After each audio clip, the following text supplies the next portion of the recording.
كذلك الرغبه ديال الناس في التعبير.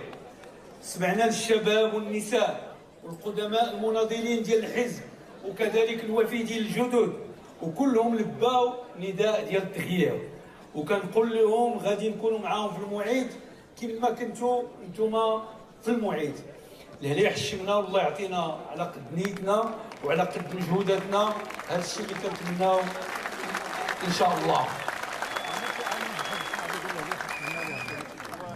حنا هنا كنا كتحركنا جميع نفس الرغبه، كنشوفوا جميع نفس الطريق، هو غاس، وحنا مستعدين نعطيو كل شيء ان شاء الله باش نوصلوا الاهداف ديال بلادنا.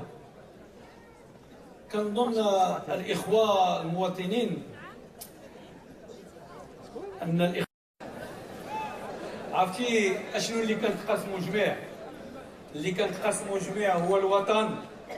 الحزب ديالنا اولا وقبل كل شيء هو واحد الاخ. زيد اخويا بلاتي اجي من هنا، اجي من هنا اخويا ادي سي بون. فرصه في جهه سوس ماسه، محطه اخيره لتقديم حصيله ديال الحزب. نهضروا على هذا اللقاء هذا، الاهميه ديالو واهم المحاور اللي جات في الاستراتيجيه ان شاء الله ديال 2021.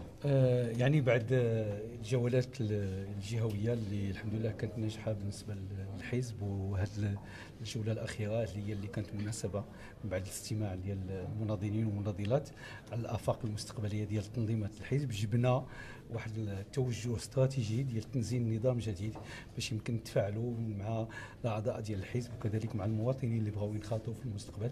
اذا كان نقاش، ولكن اهميه الشيء هو انه في صلب المعادله، يعني هي الديمقراطيه الداخليه ديال الحزب اللي بغينا نركزوا عليها وتكون تشاركيه ويكون واحد الحوار مع المناضلين، يعني ديريكت ماشي عبر الاجهزه، يكون ديريكت ب راك تعرفوا بانه غادي يكون عندهم اون كارت دو مومبر، غادي يمكن يتواصلوا، غادي يمكن يجاوبوا على اسئله اللي يمكن نطرحوا لهم.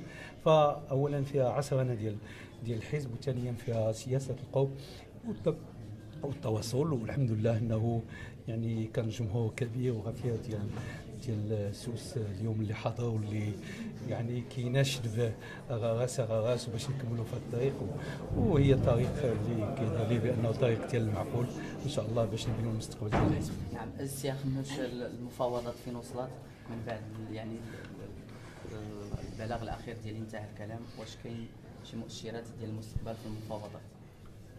اش نقول لك، يعني هاد 24 ساعه هي يعني جد مهمه، لانه كاين برلمان، رئيس البرلمان اللي غينتخب، خصو الاجهزه ديالو باش يشتغل، وكيظهر لي بانه حنا كنبنيو مع السيد رئيس الحكومه ايجابيا، يعني بشويه باش نلقاو معاه الطريق ان شاء الله في المستقبل لايجاد حل الحكومه ان شاء الله.